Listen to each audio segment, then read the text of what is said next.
ಬಿಜೆಪಿಯೇತರ ರಾಜ್ಯಗಳಲ್ಲಿ ರಾಜ್ಯಪಾಲರು ವರ್ಸಸ್ ಸರ್ಕಾರ ಅನ್ನುವಂತ ಆಗ್ಬಿಟ್ಟಿದೆ. ಹೀಗಾಗಿ ಬಿಜೆಪಿಯೇತರ ಪಕ್ಷಗಳ ಸಭೆಯನ್ನ ನಡೆಸೋದಕ್ಕೆ ಸ್ಟಾಲಿನ್ ಮುಂದಾಗಿದ್ದಾರೆ. ಸಮಾನ ಮನಸ್ಕ ನಾಯಕರ ಸಭೆಯನ್ನ ಕರೆದು ಇದರಿಂದ ಎಲ್ರಿಗೂ ಬೇಜಾರಾಗಿದೆಯಲ್ಲ ಸದ್ಯಕ್ಕೆ.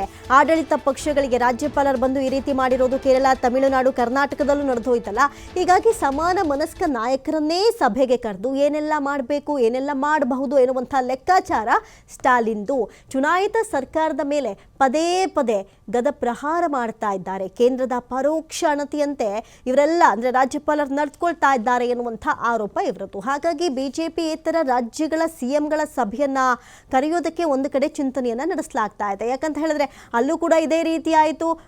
ಎರಡು ಲೈನ್ ಹೋದ್ಬಿಟ್ಟು ಭಾಷಣ ಮುಗಿಸುವಂಥ ಕೆಲಸ ಅಥವಾ ಭಾಷಣವನ್ನು ಆರಂಭವೇ ಮಾಡದೆ ಬಂದು ತೆರಳುವಂಥ ಕೆಲಸಗಳೇನು ನಡೀತಾ ಇದೆ.